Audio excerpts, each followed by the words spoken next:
Welcome to Contractor Cuts, where we cover the good, the bad, and the ugly of growing a successful contracting company.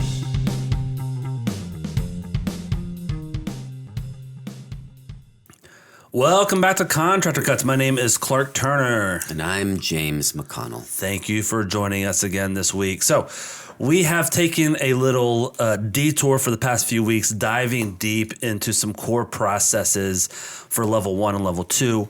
There's total 8 core processes that we want documented in a construction company when it's fully formed. And so today we're picking up for level 3, which is the final 4 processes that we want you to document. And so we're picking back up into the second part of level 3 of 7 steps with 4 different processes. It feels and sounds confusing. It's not if you're walking through this slowly. And what our goal is to have everything in front of you that you know we got to get done, and then we're going to slowly start developing it. So today's level 3 is when we are prepping for a hire. I'm going to walk you through all 4 of these. James is going to kind of give us some definitions of them and best practices of what we've been doing, kind of real life examples of them. But these are processes that we start 6 months out from hiring. If you're looking at hiring a project manager, that's usually the first hire that you're doing in construction, is bringing on someone to manage projects so you can duplicate yourself out in the field. Newsflash, your first hire is not an admin. It's not. It really shouldn't be. It really shouldn't be. If you are, that's fine. Come talk to us. But oftentimes I'm hiring, and when people hire admins, it's because they're trying to solve a problem that they don't know how to solve themselves. And I just want someone to deal with this because I feel like I'm wasting my time on it. It's not how we do it. So number 1 usually hire is going to be a project manager outside of if you are a trades company, you're an HVAC company, your first hire is probably going to be a tech that's going to be out in the field, and you're going to be the secondary tech and kind of running him. But anyways, that's a whole different setup. Today we're talking more general contractors, but some of this also applies to techs. And so listen and duplicate what we're doing, but also how do we change it for the job role you're hiring? Let's put it this way. If you want to own a sausage factory, you need to know how the sausage is made. That's right. And I've always said that. Your goal is the McConnell Sausage Factory.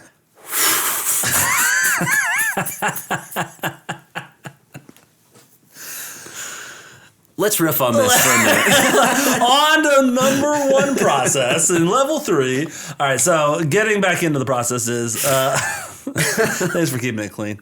The first process that we start doing when we're looking at making a hire, we call our PAL meetings and employee accountability.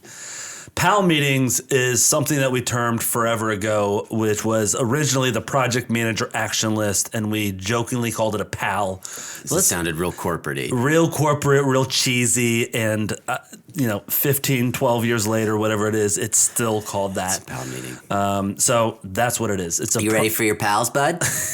Hey, be a pal. Come to the PAL. So the PAL is where we sit down once a week on Fridays and review every project that's on your plate as a project manager. There's also, we call them a GM accountability meeting. It's the same thing as the PAL. It's done differently, but it's when, we'll talk about that towards the end of this podcast, but when we're developing the general managers and the head of constructions that come in and manage project managers, it's the same meeting, just done differently about different topics. But the PAL meeting where we're starting is how we assess every single job. Our goal is to find red flags before an issue happens instead of 3 weeks later, we've lost money, we've lost a reputation, and we're just finding out about something. And the PAL meeting is where that happens. PAL meetings can be 2 different ways. They can be a principal's office meeting or a support therapy meeting. And what we want is that second one. If it's going well, if it's healthy, if you got a great employee, the PAL meeting is where they come to rest, where they come for support, when they come to help, where they leave out of there excited answers to the questions that they have. And it also eliminates 7 phone calls Monday, Tuesday, Wednesday, Thursday, because they've got a spot on your calendar where they get your brain for an hour and a half to go through these questions.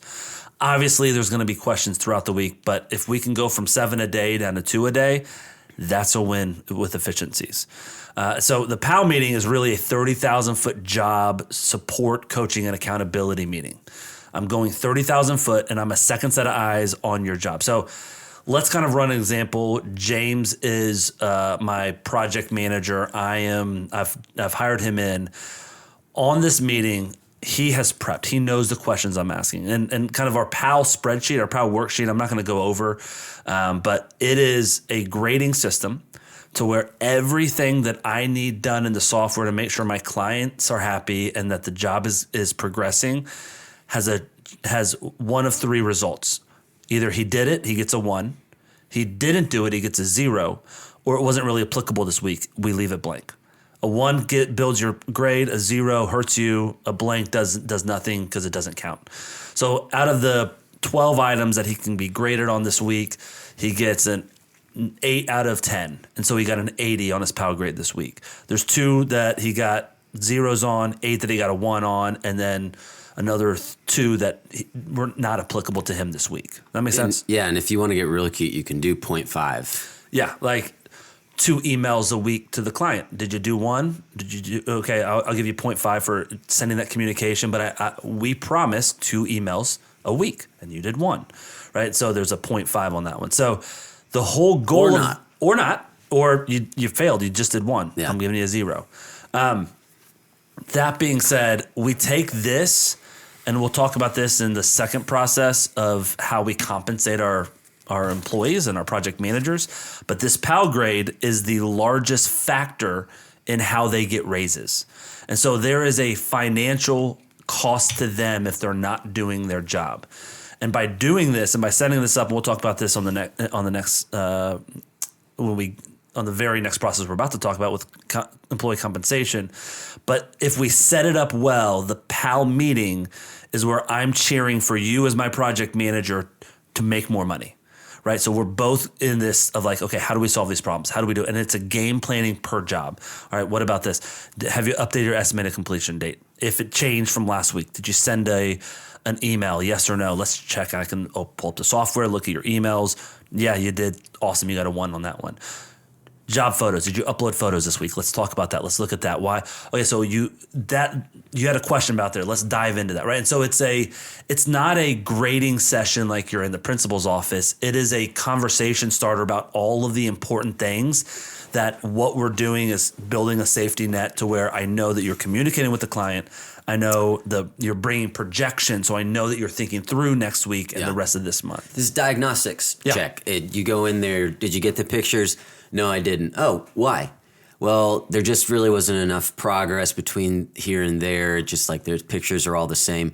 Okay, so does our Gantt chart need to be moved? Yeah. It opens the door to all of the conversations that need to be had. I'm looking at the checks that you submitted to be printed today, and you got $10,000 worth of money going out to the paint crew, but there's not enough progress to take pictures, but we're paying out $10,000. Help those two things line up in my head, right? Like, why are we paying so much money when you're saying there's not progress? Why is the Gantt chart saying we're going to be done by Tuesday, and we can't even send an invoice at the 50% mark? Yeah, we got some issues here. Yeah, I think that's great. It is accountability and support all wrapped into one. And the great news, the way that it feels like support and not accountability is that it's an open notes test. We give everything they're going to be graded on and train your project manager on all of these things. And this is how we operate the software. And this is why you do these things in the software and it goes out to the client so we can monitor it. It's a way to manage without micromanaging and to see the flags before stuff happens.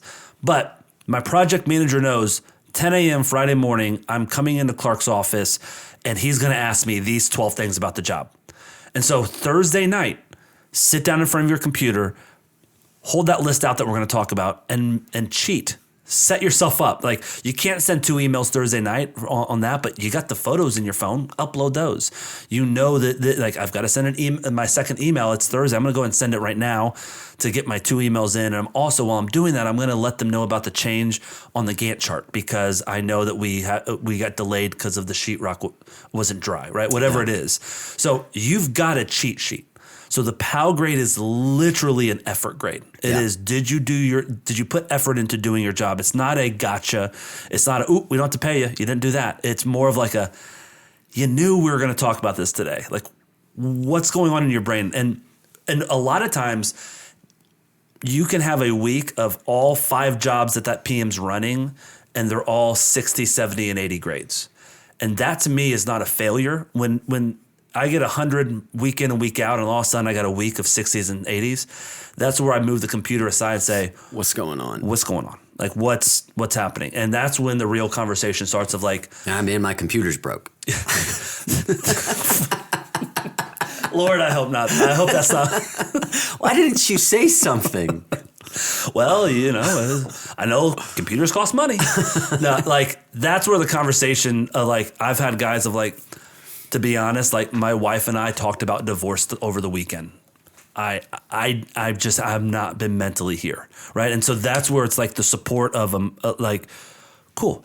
That's a good information to know for me of like, let's separate personal and work. And do you need time off? Can I take some of this burden off? That job you're looking at starting next week, what if we pass it to the other PM and give you kind of a lighter load for the next month so you can work through this? Are y'all going to counseling? Like, y'all should, like, we cover that. We cover 80%. And so it really helps you care for them. And it's a flag of like, and it might not be that deep. It might not be marriage issues. It might just be like, Clark, honestly, like I started 3 jobs in the last week and completing and trying to do a final walk on 2 other ones. Like, it's just, I'm overloaded. I worked 70 hours and I'm getting 60s on all of these PAL grades. Mm-hmm. It's our litmus test on if they're doing their job well, and it allows us to dive into the reasoning behind it.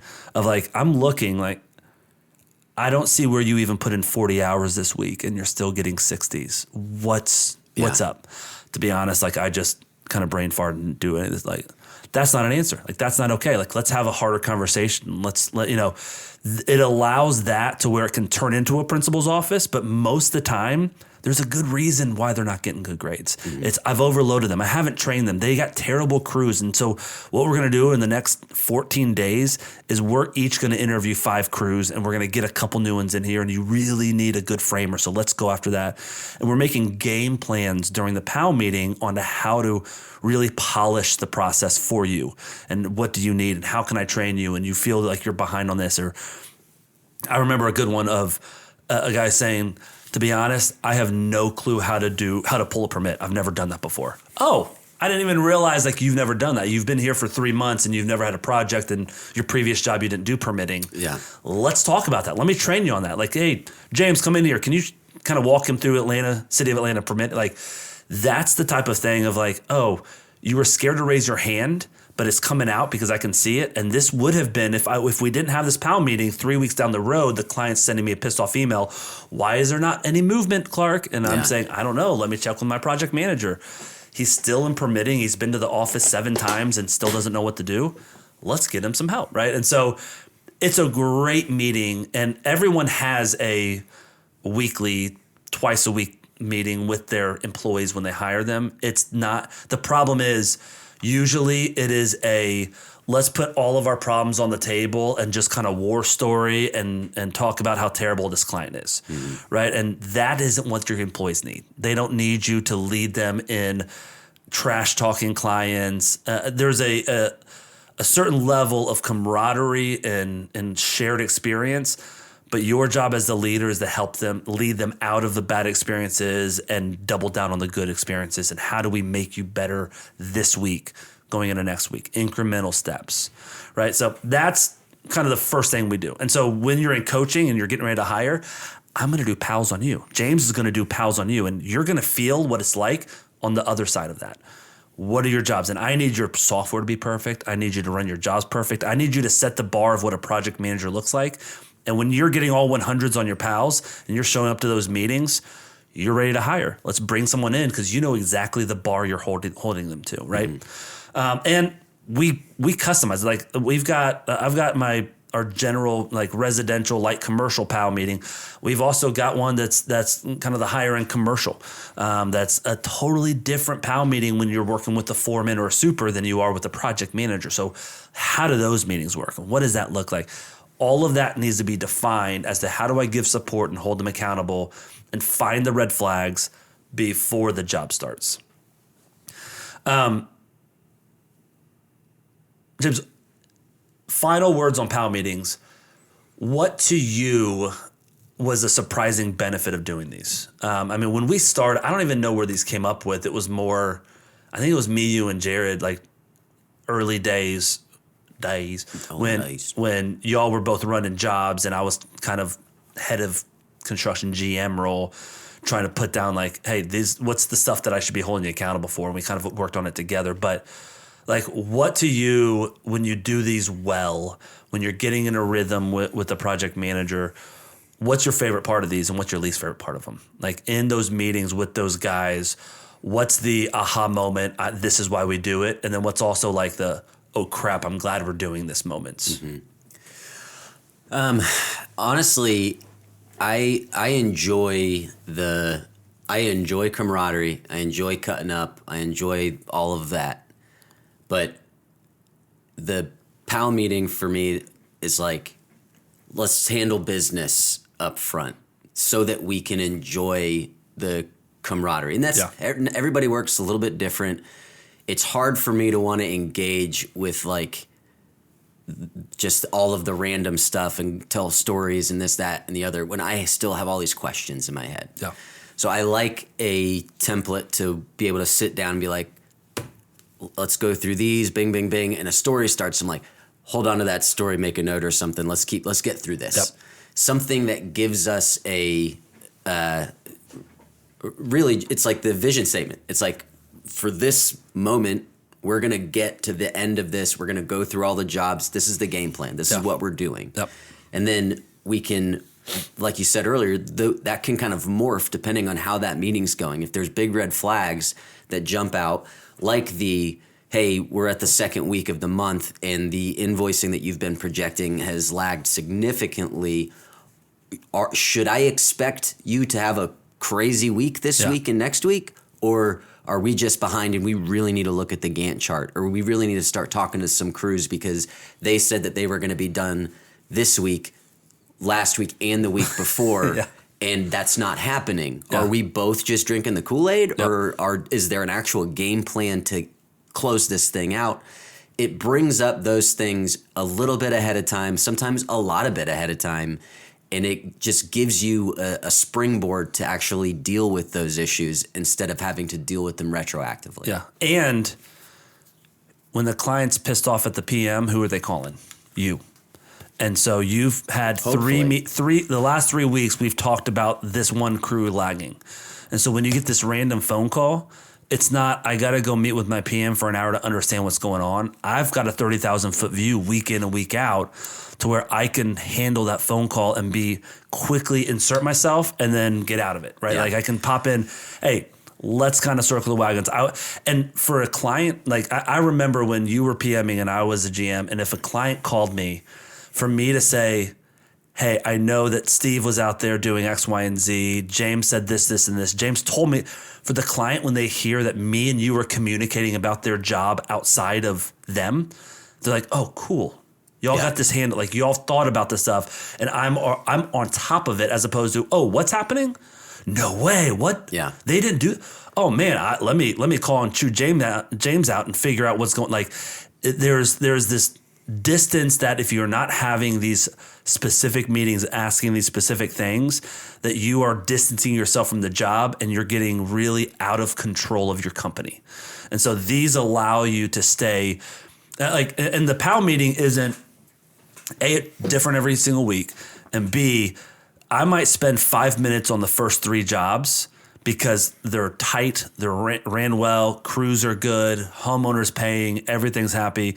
And then we get to the 4th job and it is a mess. And so we're going to spend 45 minutes on one job to unwind it, to help with this. And did you think about this? Have you ordered the granites yet? Like, cabinets are in, like, what, help me. And so it's like, let's deep dive and reset this and get you so next week you're killing it and feel good about it again. Right. And so I think that's the beauty of it too, of like, the guys don't feel like they're on an island, which a lot of times PMing when you're running jobs and it's so process heavy of this is what you do, this is what I do. A lot of times it's distancing. And final point, your camaraderie that like, I want to get through this and then let's war story after it. Let's have it. Camaraderie is we're all in this together. And there's times in these PAL meetings that I realize we're not in this together. You're giving half effort. I'm giving full effort. There's not a camaraderie in that.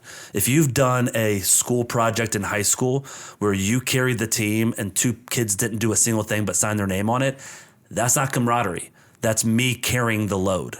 And so when I'm sitting in, coming into PAL meetings, there have been times where I'm like, this guy ain't doing anything. And we sit down, I'm like, oh, you're doing so much, but you're just underwater. Cool. You're fighting for this. Like the attitudes are different. Or the other side of that, we sit down and I'm like, bro, what's going on? Like, there's not a single picture. There's not a single email. Oh, they're in my phone. They're in my phone. They're like, oh, let me check my outgoing. I forgot to send it. I have it written.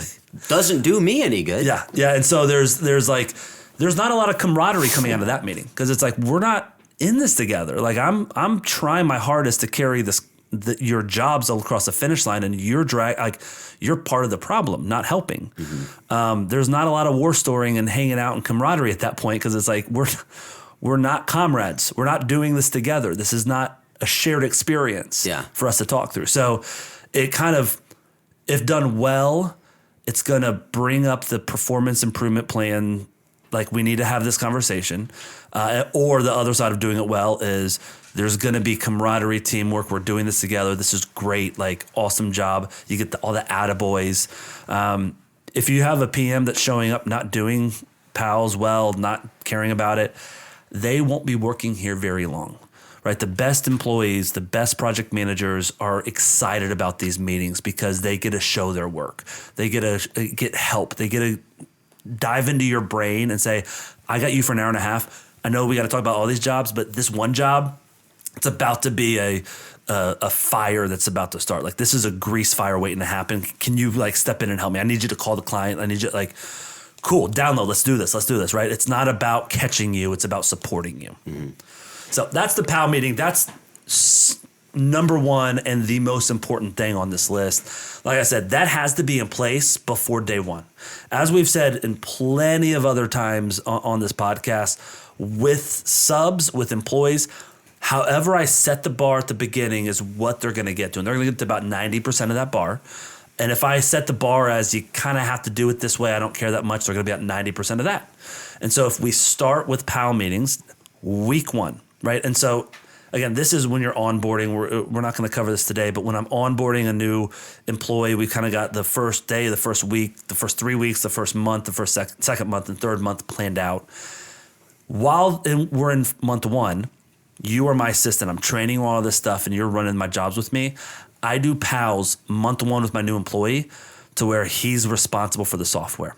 So I'm going to do a PAL on you on the job that we're running together. So you understand why we're doing it, what I'm looking for. And so we kind of ease into it.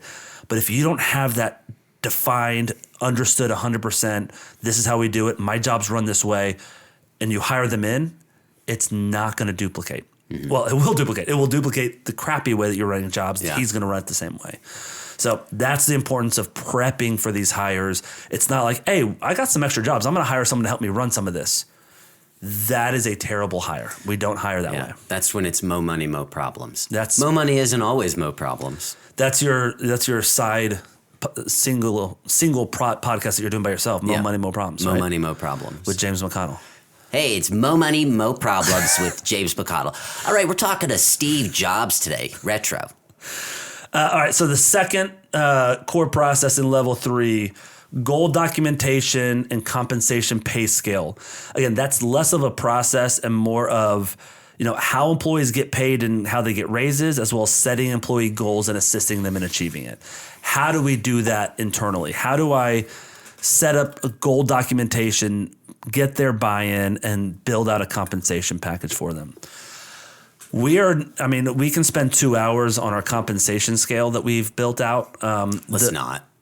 3 hours. No, the gist of it is we've built it to where I can lay out every 6 months you get a raise here. As my project manager, you're going to get a raise every 6 months if you hit your numbers. And so let's look at what that looks like. Your PAL grade, your profitability, and your revenue. And those 3 things combine to give you raises. It's literally measuring your exact value to this company. I'm going to pay you for it. And so we build it to where it grows every 6 months. You can get a raise if you're performing, and you should be growing and being able to invoice more 6 months from now than today, and 12 months from now from then. So how do we reimburse that? How do we pay that? Because once we lay that out, that spreadsheet lays out of how we're doing these raises, I can say, okay, James, let's look at what you believe you can do. You've been here for 6 months. You're invoicing $90,000 a month right now. Do you think you can get to 120? Do you think you can get to 140? What do you think you can get to invoicing wise in this system, in what we're doing? Let's look at it. And so it's okay. Well, in 6 months, my goal is to hit $105,000 a month on average of invoices. Great. Let's put that in here. If you do that, you're going to get an $8,643 raise if you're getting all 100s on your PALs. If you drop below 97.5 on your average PAL grade, you're going to get a $6,000 raise. If you drop down into the low 90s, you're going to get a $4,000 raise. If you're in the 80s, you're not eligible for a raise. So the PAL is the multiplier for your raises. And the number that it's multiplying is really how much money they're making the company, right? And so it's a percentage of how much value they brought over the last 12 months, and we're giving incremental raises for that. What I love about this is we're not commission-based. Commission is rain or shine, and I can have some really good months, and I got paid $30,000 last month, and the next 2 months I got paid $12 because I didn't hit my commissions. Commission-based pay like that really makes it hard for me and my wife to get a mortgage, because my pay's up, my pay's down. I don't have a steady W-2 coming in, and there's no like long-term thinking for a commission guy. Commission guys are a dime a dozen. They're in and out. Whoever I can make the most money with, I'm going to go work for that company. And hear me, there are companies I think we should set up commission. Roofing companies, certain trade companies. I love the commission for a sales guy, but I don't like that in general contracting when you're doing large scale. We can go a whole nother conversation about that. But what I want on my compensation and pay scale is to be able to measure, if you do X, Y, and Z, James, you will make this much money. Would that make you happy? Is that the carrot that I'm putting out there? Can you hit this goal? Yes, I'm in. I want to make that. We had a guy, I think I've told this story before, Jared managed him. He was a project manager, and he sat down for the 6-month review looking at his numbers, and like we're laying out, and said, hey, and where do you want to be in 12 months from now? Like, what would be good pay for you in 12 months? He was probably getting paid 60 at the time, 65, 70, I don't remember what. And he was like, I need to be making $78,650. And we're like, that's an odd number. That's so specific. Yes. And I was like, where did that come from? And he said, well, I'm going to ask my girlfriend to marry me. I know how much she makes. I know our bills. He ran all of in the weeds numbers on what it's going to take. He's like, at that price point and with what she's making, we can buy a house. I can pay all this. I can put $2,000 away per month into my savings. Like he had a whole game plan. And I was like, cool. Well, let's run the numbers. If you do $110,000 a month of revenue and you get all hundreds, you're going to be making 80. Like, look at this. And he's like, done. And so from that point forward, every PAL meeting was not about, I need to hit you with the whip and get you to do work. Instead, like, bro, like, I need to get you that raise so you can ask her to marry you. Like, what's going on? Like, you said you wanted to do this.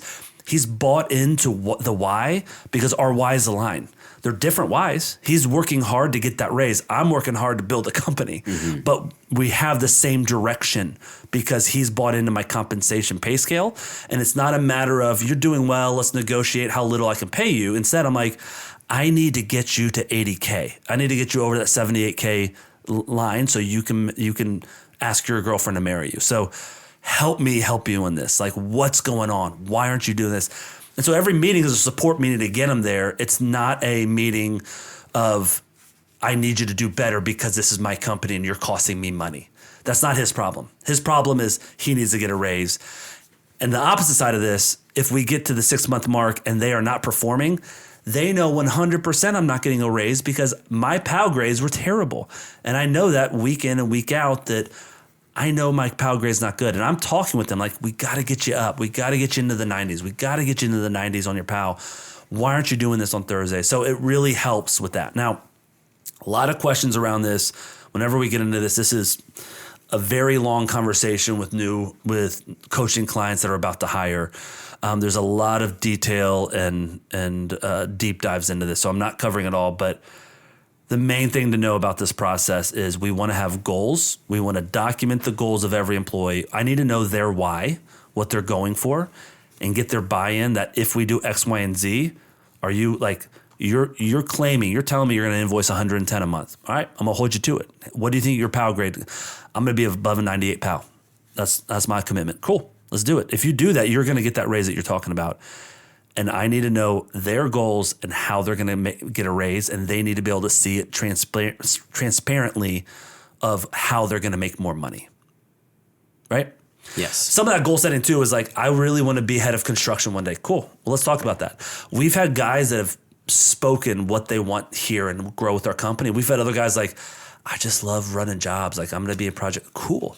That's great. I'm going to hold you to a different expectation. But the guys that are trying to come in and become head of construction at our company, let's start doing some leadership stuff. Yeah. Your pals are killing it. Let's talk through the next level. Let's talk through what that looks like. It kind of opens the door to like the other conversations that maybe don't track for a project manager. Yeah. It's like, hey, as a project manager, your decision-making tree works fine. Yeah. Like, works 95% of the time.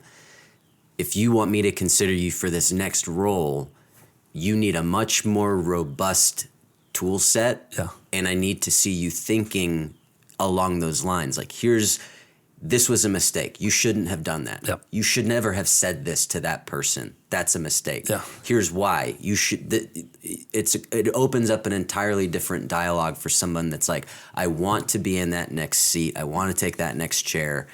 And then you have a different set of expectations now that you can. Yeah. It's not necessarily like they're being held to that because that's not their seat yet. But if they really want to know and they really want to go there, hey, here's what it looks like. Here's what you got to work on. And if they don't earn that seat, they can see it coming. Yeah. Man, I'll tell you, every single change order you write is about 30% the price it should be. Like, what's going on with estimating? Like, you need to figure out like how to price things better. Let's dive deep into that, because as head of construction, you got to be a sharpshooter, like a sniper when it comes to numbers. You're not there yet, man. Like let's really work on it. So every change order, send to me before you send to the client. Let's look at it and I want to understand your brain, but like that sort of thing of until you get X, you can't grow here. And I'm here to get you to X, but you gotta put the effort in. And then what you'll get at that point is, hey, we got a change order. What should it be?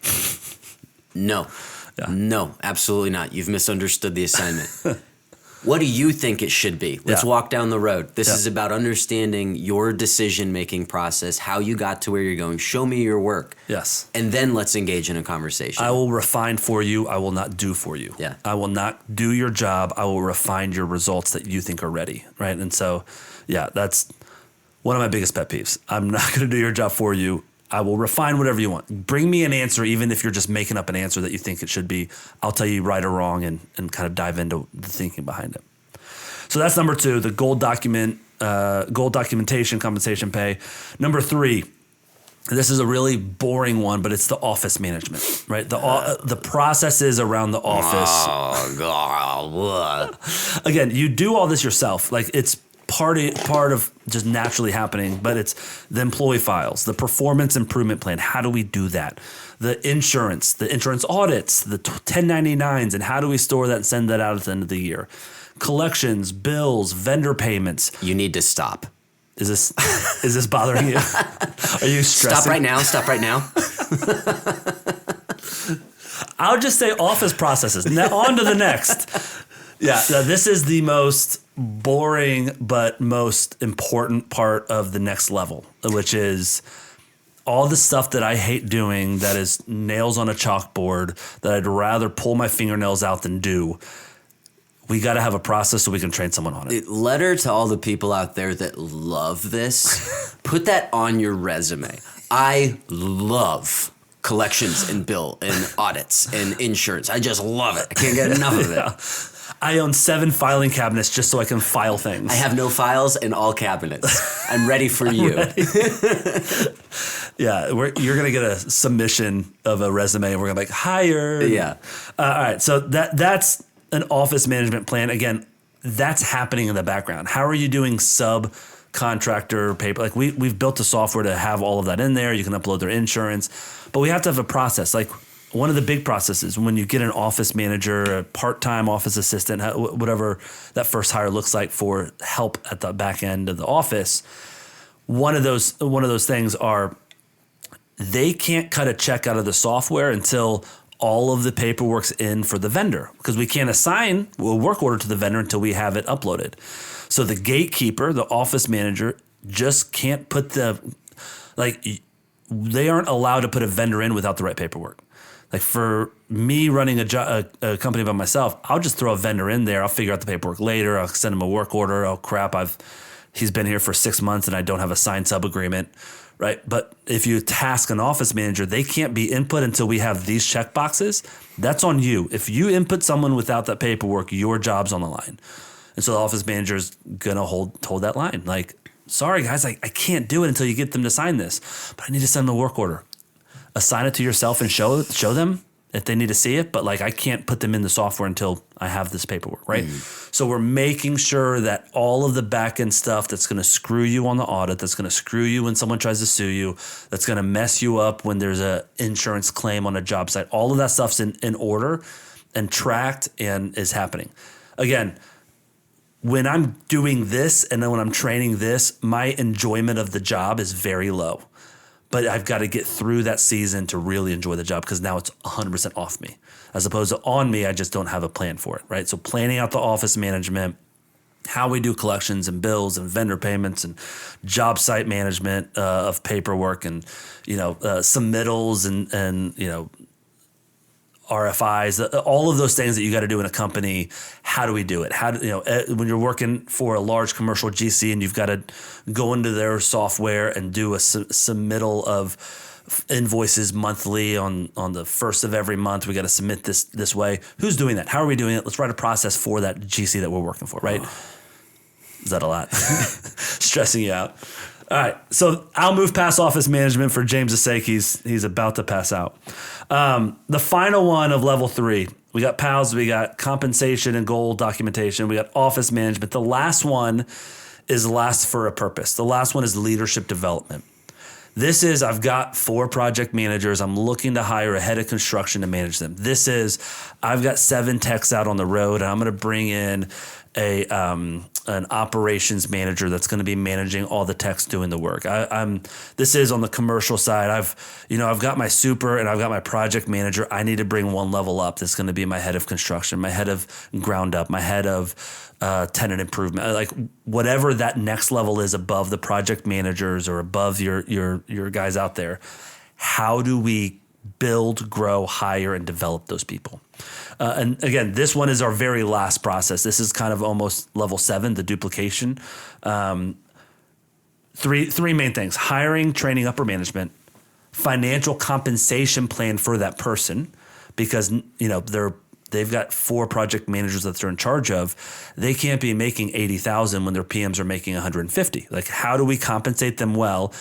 That there is a little bit more of like a profit share bonus structure that we do depending on your company and who you're hiring and the size that you are. But these processes, the leadership development, the accountability, support of managers, all of these, when you get there in coaching, are custom built around your company. So I don't have custom cut like we do the PAL meeting. Let's do this and let's build this out.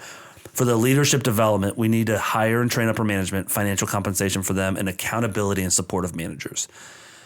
I proudly and regretfully say the leadership development was the last thing I've added into this because I didn't do it well.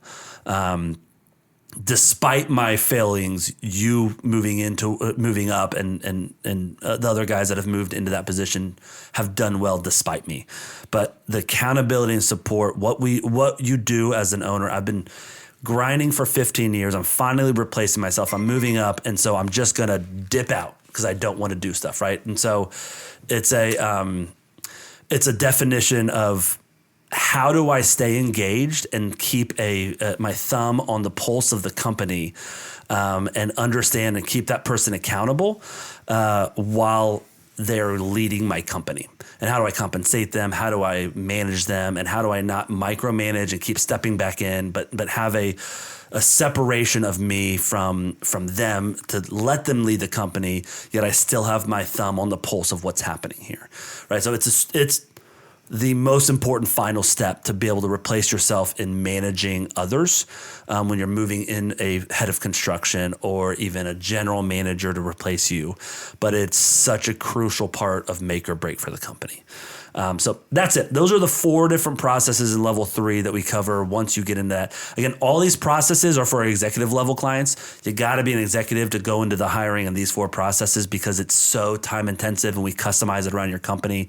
When you're an executive client and you're hiring people, you have the option to add on me or James, your coach, coming to you in person. It's an additional cost, but it's just like you're bringing in your executive team. If you're flying me as your CEO into Dallas for a company meeting, that's a company expense. So it's not a lot of money, but again, that's kind of an add-on that we do on the executive level as needed. And a lot of times it's that first hire or the second hire or the first time you're hiring with some of these processes in place. That's kind of the in-person visit. So that is all of our core process documentation. I know it's been weeks and weeks of going through level 3. We're going to be diving into 4, 5, 6, and 7 in the upcoming weeks of the rest of this. But again, this is step 3 of our 7 steps is the most nutrient rich, full, like spending years here to get this stuff developed. Where the other steps, vision is 1 week a year trying to refine that. This is the step 3, the core process documentation is just so meaty. There's so much here. And this is what makes or breaks your company. This is how you duplicate. So thank you for joining us again this week. If you want to talk about this stuff, if you want to implement this stuff for your company, go to contractorcuts.com or prostruct360.com, hit the contact us, set up a meeting with me. I love to kind of talk you through some of this stuff. Even if you're not in coaching and you just want some help, let's do an hour meeting. I love helping guys out. We love to align and partner with guys that are growing. And really, if we can find how we can do a return on investment, that's when coaching makes sense. If I can make you more money than it costs to do coaching, that's when it makes sense. And that's what I've got to prove before you decide to come into coaching. So have a free call. We'll do an hour-long conversation. If you want to get into coaching, we can have that talk. Make sure you're in the right spot for that. Make sure it financially makes sense for you to where we can build that ROI. And then we'll kind of get launched with you. But yeah, love to talk with you. If you want software too, prostruct360.com. A lot of the processes that we have are built into the software. So by using the software, if you get the depth of the processes, a lot of them are built into the software. So it's a great place to start building some estimates in there, invoicing, follow-ups, all the PAL stuff is tracked in there. So it's a really, really good spot to start, prostruct360.com. All right. Thanks so much. We'll talk to you guys next week. Bye. Bye.